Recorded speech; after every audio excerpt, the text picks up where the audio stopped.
Bueno, el primer conferencista es el doctor Waldo Ojeda Bustamante, presidente del Colegio Mexicano de Ingenieros de Integración, COMEI. Adelante. Los datos generales del doctor Waldo es que es ingeniero agrónomo especialista en irrigación, egresado de la Universidad Autónoma Chapingo. Tiene una maestría en cómputo aplicado por el Colegio de Postgraduados, también ubicado aquí en la ciudad de Texcoco, y tiene un PhD en Ciencias del Suelo y del Agua por la Universidad de Arizona. Algunas de las actividades relevantes del doctor Ojeda es que es investigador del Sistema Nacional. Actualmente tiene el nivel 2, ha publicado más de 100 ponencias en congresos nacionales e internacionales, así como artículos científicos, capítulos de libro, todo relacionado con lo que tiene que ver la ingeniería de riego. También es autor del libro Sistemas de riego por pivote central. Entre las experiencias y la labor técnica que ha desarrollado el doctor Ojeda es que fue gerente de la unidad de riego de la Comisión Nacional del Agua, ha sido subcoordinador de la ingeniería de riego en el Instituto Mexicano de Tecnología del Agua y actualmente funge como presidente del Colegio Mexicanos en Irrigación. Bueno, pues muy buenas tardes. Voy a hablar sobre las huellas ambientales de la producción agrícola. Hemos escuchado huella hídrica, huella ecológica, huella de carbono y muchas huellas, ¿no? Yo creo que es bueno analizar cada una de ellas, ¿no? Pues mi nombre es Waldo Ojeda Bustamante, soy presidente del COMEI y es un seminario conjunto con Quilimo y el Colegio Mexicano de Ingenieros en Irrigación. Y vamos a ver un poco de antecedentes, por qué la importancia de este tipo de huellas, cuáles son algunos indicadores ambientales o huellas. Y finalmente, a más a detalle, veremos algunas huellas de interés para la producción agrícola, como el ecológica, materiales, carbono, hídrica. Y una parte interesante es la vertical y un poco de reflexiones finales. Como parte de antecedentes, vemos que pues tenemos un problema muy fuerte en cuestión de suministrar los alimentos a una población creciente, y se habla que cerca de 800 millones de personas viven en condiciones de inseguridad alimentaria. También se habla de que pues para el año a mitad del presente siglo tenemos que alimentar más de 9,000 millones de personas, y de esta, sobre todo en países de desarrollo, estamos hablando que casi la tercera parte de personas dependen directamente de la agricultura. Y si nos vemos en la aportación, pues varía entre 20 y 60% del PIB, sobre todo en países de desarrollo. Aquí también es bueno resaltar que el sector agropecuario es muy dependiente de los recursos naturales, como es el suelo, el ambiente, el agua, y que de hecho estos son elementos fundamentales para la producción de alimentos. En cuestiones de cuánta agua o qué tierra utiliza la agricultura, pues habla de que el 40% de la superficie terrestre y el 70% de la agua dulce lo utiliza la agricultura.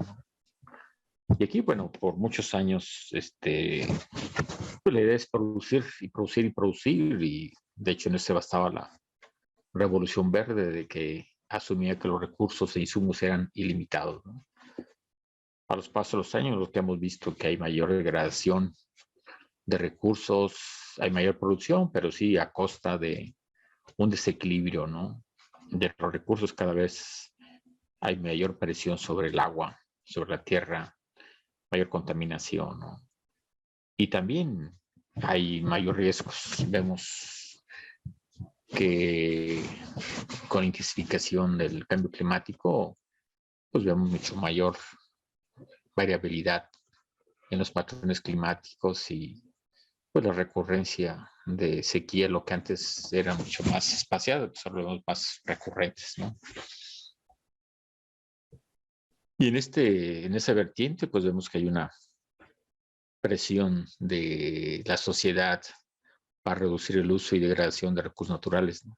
Y también de los insumos agrícolas, con todo esto de incrementos en los costos de producción, por un incremento en el fertilizante, energía eléctrica, en combustibles y sobre todo en una mayor vulnerabilidad climática de los sistemas de producción agrícolas,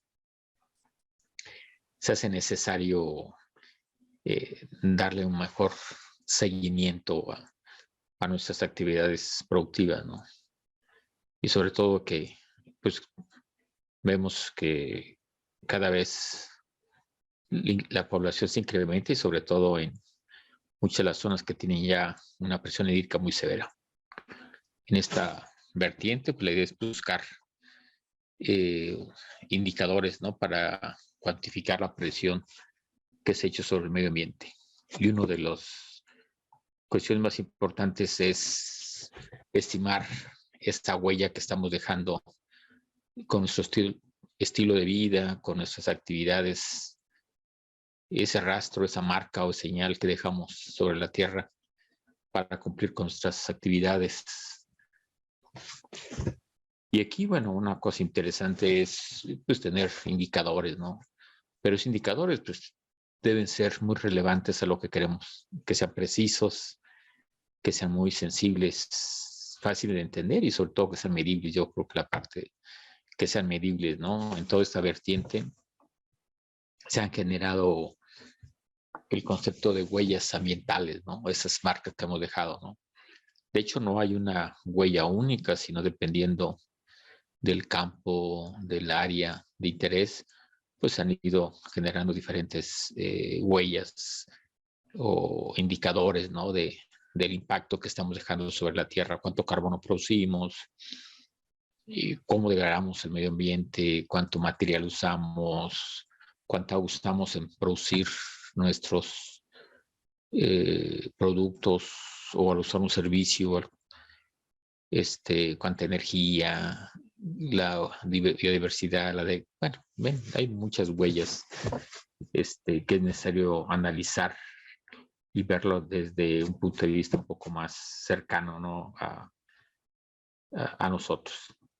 Y vean, aquí hay un trabajo aquí de Hoekstra y Whitman en el 2014 donde hablan que, pues, hay una huella ecológica, hay una huella de carbono, hay una huella verde, hay una huella azul, hay una huella de materiales, ¿no? Y aquí, bueno, el color guinda lo que habla es lo que actualmente estamos usando, o sea, y lo que deberíamos de usar, ¿no? O sea, estamos hablando 18, bueno, aquí billones, acuérdense que un billón son 1,000 millones, son 18,000 millones de hectáreas que estamos relativamente usando contra 12,000 millones que deberíamos usar, ¿no? Eso nos daría como cerca de 1,8 hectáreas por persona, o sea,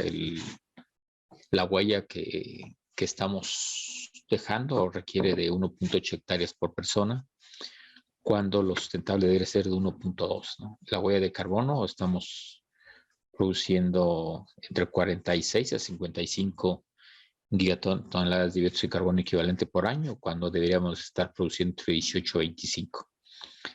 El uso de materiales, ven ahí, estamos cerca de 10,7 toneladas por persona, cuando debemos estar cerca de 8. Bueno, aquí la huella azul, estamos hablando de 1,700.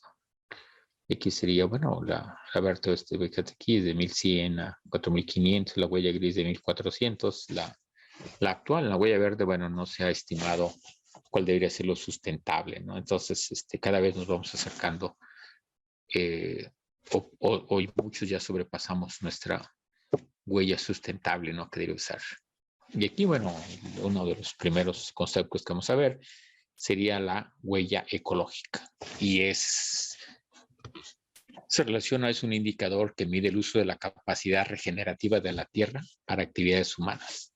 O sea, finalmente, nuestro presupuesto ecológico actual es de 1.8 hectáreas globales por persona, que se saca sobre la superficie productiva, o sea, no toda la superficie total, sino la productiva sobre la producción total. La superficie productiva, pues prácticamente cada vez es menor, sobre todo porque se va degradando, pero vamos a presumirla que es constante y la población la que va incrementando. Se fija, ¿no? O sea, ese presupuesto cada vez lo vamos a ver, ¿no? Entonces, si vemos que se ha estimado que la tierra de lo que uno usa requiere 15 meses para regenerar lo que consumimos en 12. Entonces ahí tenemos un déficit ecológico. O sea, y en esto, pues, en estos conceptos de huella ecológica se debe reconocer un límite ecológico. O sea, no podemos seguir, sino definir bien cuál es el límite ecológico asociado a la sustentabilidad. Y sobre todo porque muchos sectores van a ser más vulnerables, ya que muchos de ellos no pueden tomar recursos de otras partes, sobre todo las personas, los sectores más marginados o en cuestiones de alta vulnerabilidad climática. Y aquí es una parte interesante que vemos, por ejemplo, en la huella ecológica, ¿no? Esa huella también ecológica es una definición muy usada, es la superficie requerida para producir los recursos consumidos por una persona, ¿no? Sector, ciudad o país, ¿no? Así como lo necesario para absorber los residuos que genera usando las tecnologías bajo el manejo actual de los recursos, independiente de donde se estén localizadas estas zonas. Entonces, si se fijan aquí en la parte de la huella ecológica, si hablamos que este sería el promedio a nivel mundial, que un poquito cerca de 2, pero muchos de los países, por ejemplo, Emiratos Árabes, o sea, del orden por más de 10, Estados Unidos. Entonces aquí tenemos una huella ecológica muy fuerte. Sí, o sea, muy alta esta huella. Y sin embargo hay otros, pues, no sabía que Sierra Leona, que está por abajo de la huella promedio, ¿no? Y este es el rango, ¿no? O sea, realmente de desarrollo humano de las Naciones Unidas. El 0, bueno, aquí el 1 sería el de mayor desarrollo. Entonces, el mayor desarrollo tenemos una huella ecológica más alta. O sea, finalmente están usando muchos recursos por arriba de sus valores sustentables, ¿no? Todo esto, pues, esa es una forma de medir ese impacto que se tiene sobre la naturaleza, sobre la tierra. Otro indicador es la huella de materiales. Y es interesante, o sea, cuántas toneladas por persona usamos de biomasa, minerales, combustibles fósiles, metales y otros. Y podemos en promedio, pues, usamos cerca de 10 toneladas, se viene aquí per cápita.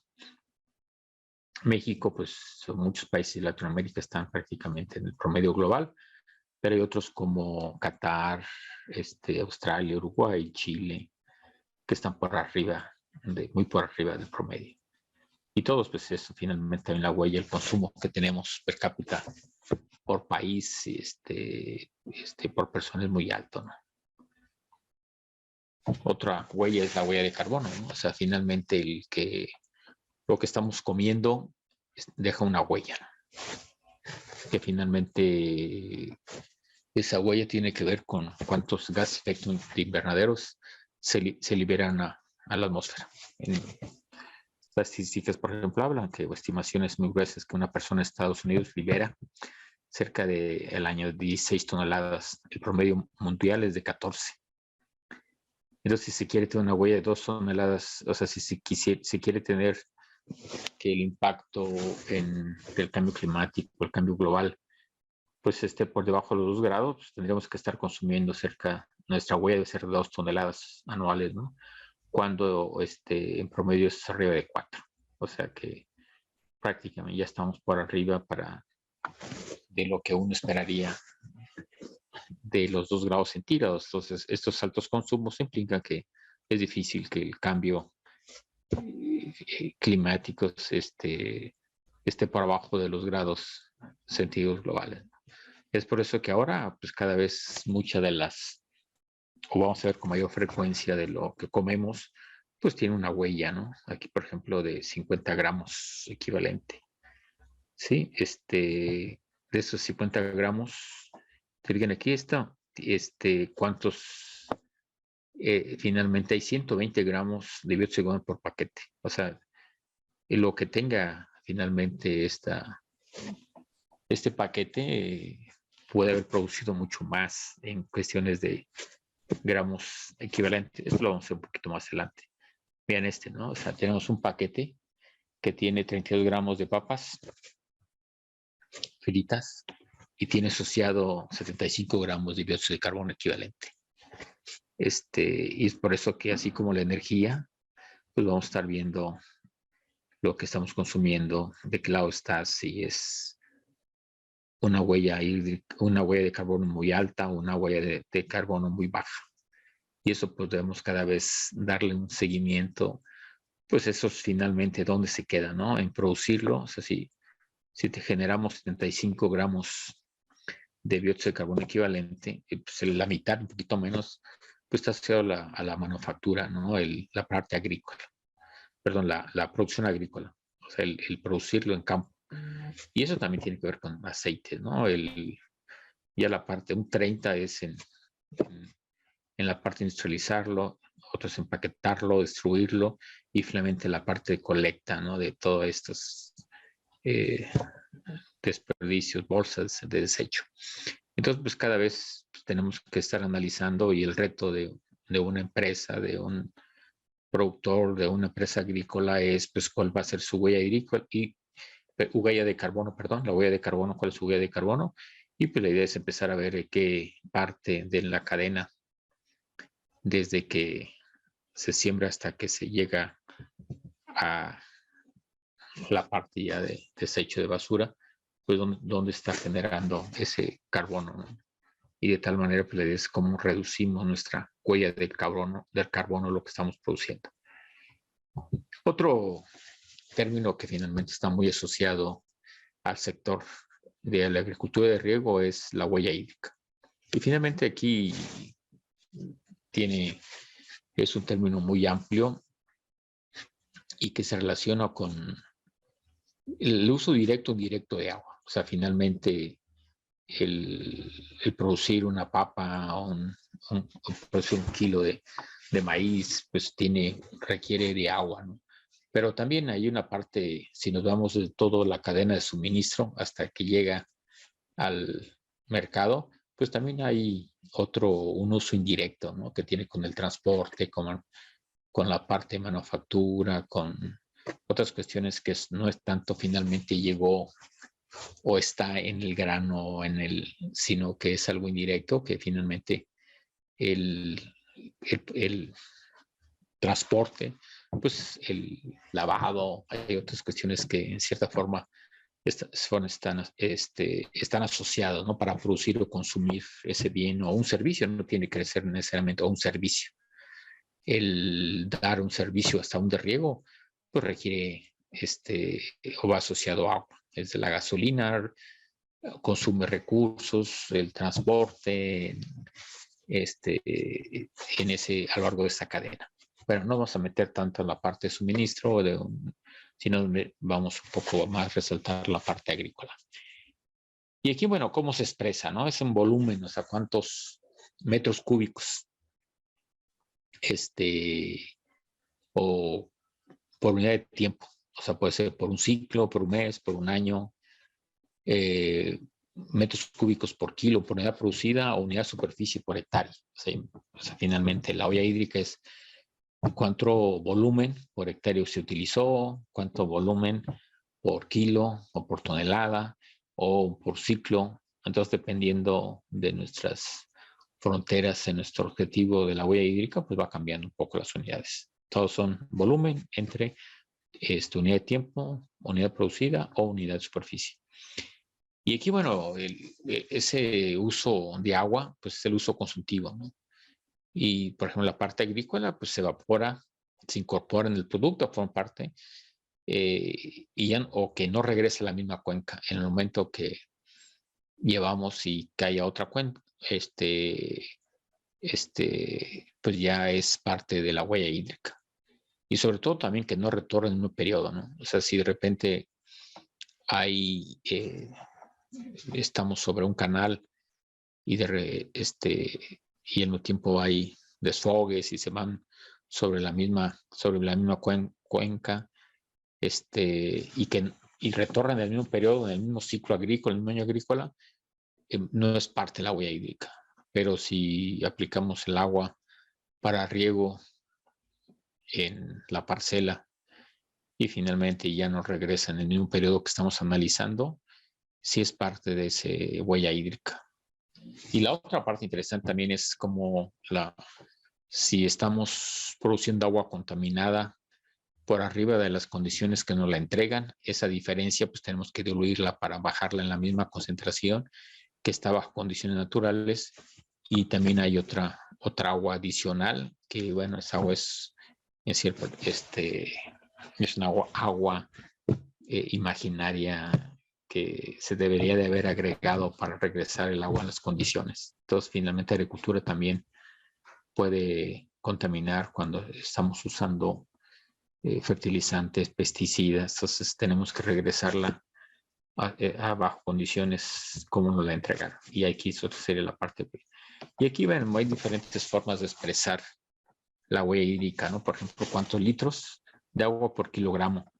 Aquí, por ejemplo, en también de PUR y Nemesec, pues está, por ejemplo, el queso, ¿no? O sea, el queso requiere 5.600 litros por kilo de queso, las nueces, la papa 59 litros por kilo, o sea, una relación de 59 a 1.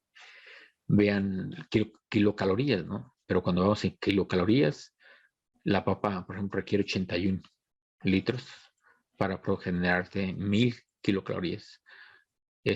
Los tomates casi 2.000, la leche 1.000, el arroz 610. Entonces, finalmente, el volumen entre lo que uno quiere obtener, esa sería la huella, ¿no? En términos de kilogramos, de calorías. Entonces, la huella hídrica finalmente son volumen para producir un producto, del punto de vista nutricional, calorías, proteína.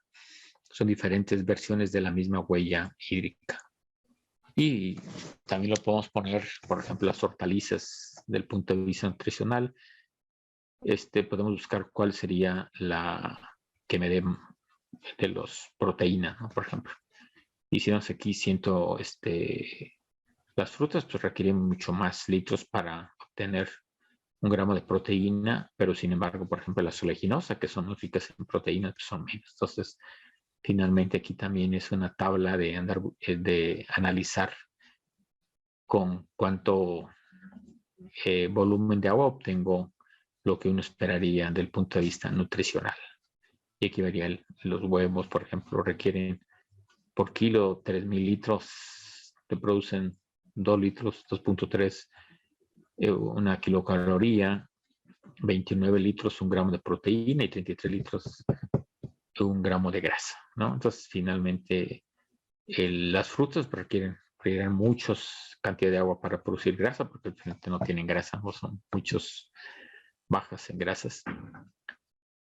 Y bueno, esta huella hídrica también la está viendo desde lo que le llamamos agua verde. Tienen 3 grandes grupos: agua verde, agua azul y agua gris.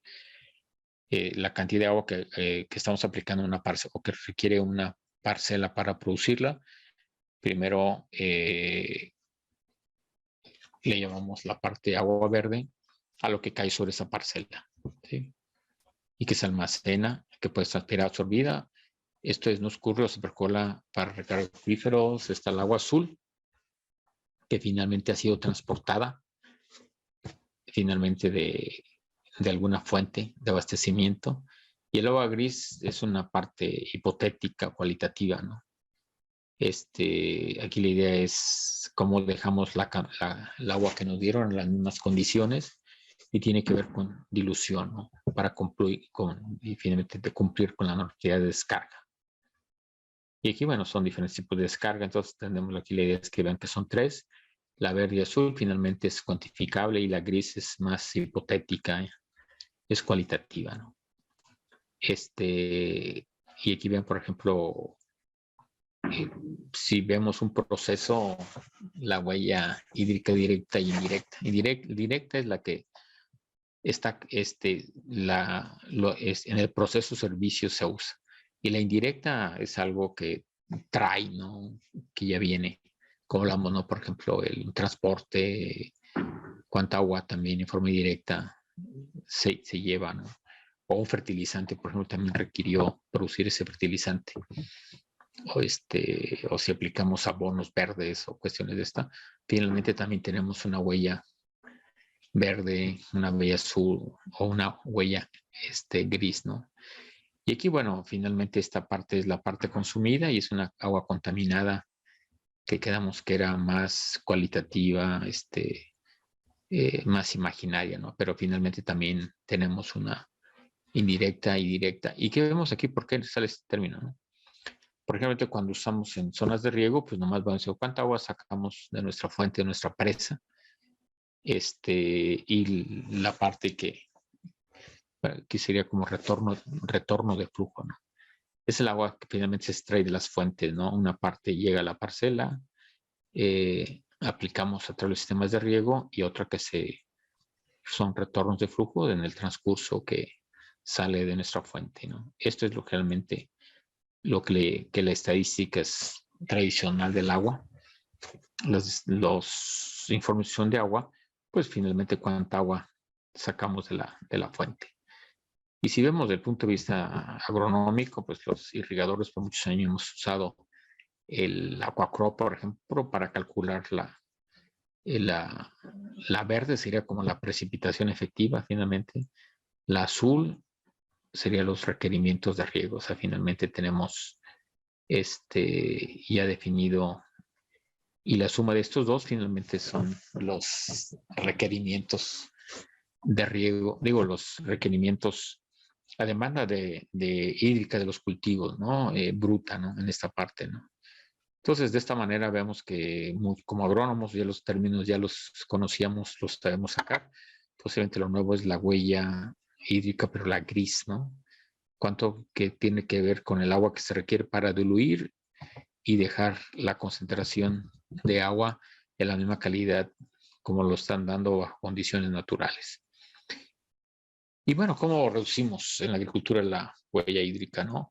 Pues sí, podemos usar recolchados, podemos aplicar una parte deficitaria, o sea, con una calación de riego, una aplicación de riego deficitaria es de que pues el cultivo lo estresamos de tal manera que no cumplimos con lo que demanda de riego, sino estamos por abajo de su demanda potencial y generamos un estrés, ¿no? Si eso lo hacemos en las etapas donde el cultivo es menos sensitivo al estrés hídrico, pues finalmente su impacto no es tan fuerte como hacerlo en cuestiones, por ejemplo, cuando está en floración. La agricultura de conservación también, el no remover, el mantener la materia orgánica, toda la parte de residuos de cosecha, pues nos permite también mantener humedad. Lo tres, bueno, finalmente cambiar por cultivos de menor demanda o cultivos tolerantes al estrés hídrico, o también cambiar fecha de siembra, patrones, tanto en tiempo, fecha de siembra, como también en nuestra zona de riego. Y aquí, bueno, una parte interesante también es una de un concepto que se define muy bien. Pues la parte de huella, la verde, la green, la huella verde, es el azul, la blue. Pues la verde no podemos jugar tanto, ¿no? Porque realmente es lo que cae en el lugar. Y en la azul, pues podemos andar jugando. O sea, si tenemos cuando le llaman la huella azul, sería la máxima, es cuando es un riego completo. Cuando todo lo que cultivo, entonces tenemos la parte azul y la parte verde. Y la parte gris, ¿cuál sería? Bueno, el agua que estamos descargando a los drenos o que se está llegando al medio ambiente, pues debería tener las mismas condiciones. Entonces, ¿cuál es la cantidad de agua, no? Entonces, si tenemos gran cantidad de químicos, finalmente la huella de gris puede ser importante, puede ser importante. Entonces, si aplicamos cierto riego deficitario, entonces finalmente esa sería la huella verde, la huella gris sería esta parte, y es lo que dejamos de aplicar. ¿Por qué? Porque estamos estresando el cultivo. Entonces la huella azul es la que permite jugar con diferentes opciones tecnológicas para poder reducir nuestra huella azul y finalmente nuestra huella hídrica, ¿no? Y aquí, bueno, hay otro concepto también importante, que es la huella virtual, ¿no? Y que se define, o sea, como esa cantidad de agua que es consumida para producir un producto o servicio en un lugar de producción, pero que es comercial y transportado a otra región, por lo que se encuentra incorporada en sus productos o servicios. Aquí es importante porque hay un flujo de agua al momento que exportamos o importamos productos agrícolas o productos industriales en general. O sea, el producir 1 kilogramo de maíz en Estados Unidos, finalmente, o 1 tonelada al importarlo en México, tenemos un agua virtual o usada en esa tonelada, que no, el momento que la consumimos, pues no solamente importamos granos, sino también estamos importando una agua que se usa en otros países, en otras regiones, ¿no? Fuera de la zona que sería como un agua, si quiere, un poco indirecta, ¿no? Por eso es importante esos flujos de agua virtuales que sean entre países, entre regiones, entre estados, o aún entre municipios. Y aquí ven, por ejemplo, ¿no? Pues con datos de Mekonnen y Hoekstra, que es uno de los creadores de este concepto. En la huella en Estados Unidos estás hablando de 760 metros cúbicos por tonelada en promedio a nivel para el maíz. Y en México, pues estamos hablando de 3 veces más, a 2.270 metros cúbicos por tonelada. Entonces, finalmente en México, fue en el 2015, se importaron cerca de 12 millones de toneladas, y finalmente hay un agua que importó Estados Unidos a México, cerca de 9.000 millones de metros cúbicos. O sea, para que tengan ideas, los zonas del distrito de riego han usado el orden entre 20.000 millones, o sea, la tercera parte casi del agua de los distritos de riego se debe haber requerido para producir este maíz, ¿no? Claro, bajo la huella hídrica de Estados Unidos, ¿no? Si vemos estamos hablando de 27.000 millones de metros, 27 millones de metros cúbicos, o sea, prácticamente la superficie del volumen de los ríos que usan en un ciclo otoño-invierno en México, ¿no? Y aquí, bueno, es importante que pues, cada vez como país estamos exportando. En el 2015, nuestra demanda fue de 36 millones de toneladas de maíz blanco y maíz amarillo. Se produjeron solamente 24 toneladas, 21 de blanco y muy poco de amarillo, ¿no? Entonces fueron estamos hablando de 35, más de 36 millones. Entonces tenemos prácticamente una demanda de 12 millones de toneladas que se tienen que importar, ¿no? Entonces es importante también pues analizar lo que es esta importación o agua virtual que va con esos millones de toneladas, ¿no? Y también es otro indicador interesante que tenemos que ver cómo se mueve el agua, ¿no? Y aquí en todo esto, pues en el proceso de agua física y virtual, pues es importante cuestiones que tienen que ver con la sociedad, el ambiente y la economía. En todos estos sistemas de producción, pues hay una entrada de agua realmente física, pero también hay un agua virtual, ¿no? Y al entrar en todo este proceso de transporte, ¿no? Que tiene que ver con la agricultura, con la industria, con el medio ambiente, en la parte de la calidad del agua, la misma uso público urbano, el consumo. Entonces hay un flujo de agua, ¿no? O transporte de agua, ¿no? que nuevamente va a un agua física, o sea, realmente que va en el servicio, en el producto, pero por otro lado también va un agua virtual, ¿no? Incluida en todo ese proceso.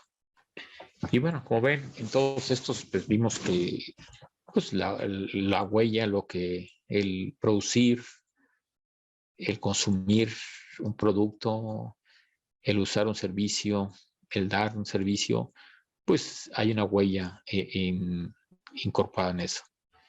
No puedo ignorar que el impacto de esas huellas que estamos dejando en la tierra al producir o consumir esos productos, al usar o dar un servicio, lo que estamos haciendo puede ir impactando nuestro territorio, o sea, nuestras parcelas, nuestra zona de riego, o otras zonas de riego, otras cuencas, otros estados, otros países y aún a nuestro planeta, ¿no?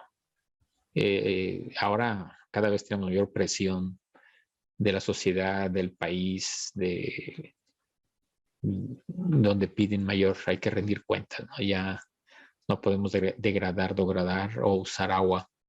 Cada vez tenemos mayores presiones para usar el agua en las cantidades correctas y por eso por muchos años es producir más con menos o con la misma agua, ¿no?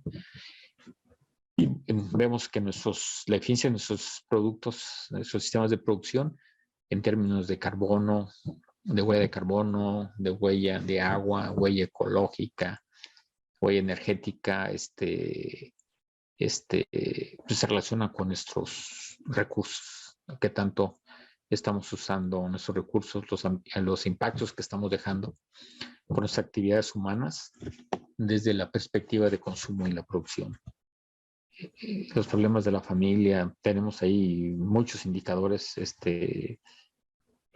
pero uno de los limitantes es que nos faltan datos.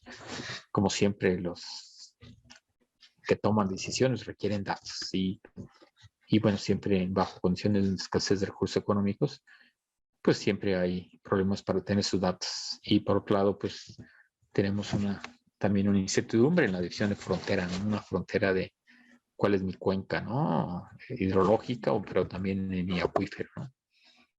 Y usualmente olvidamos de que si ya estamos excediendo la capacidad de ese desarrollo sustentable, y lo vemos en muchas regiones de México, que pues ya nuestra huella es muy alta y estamos produciendo por arriba de la capacidad de nuestras zonas. Y eso pues estamos degradando nuestros recursos, cada vez tenemos que estar extrayendo agua en profundidades más altas. Es por eso que pues la huella hídrica es bien importante. Y bueno, pues muchas gracias a todos ustedes. Espero que en la sesión de preguntas tengan y pues nos sigan en el Colegio Mexicano de Ingeniería de Irrigación, y también agradecemos a Quilimo por apoyar toda esta parte. Pues muy buenas tardes que tengan todos ustedes y estamos para servirle.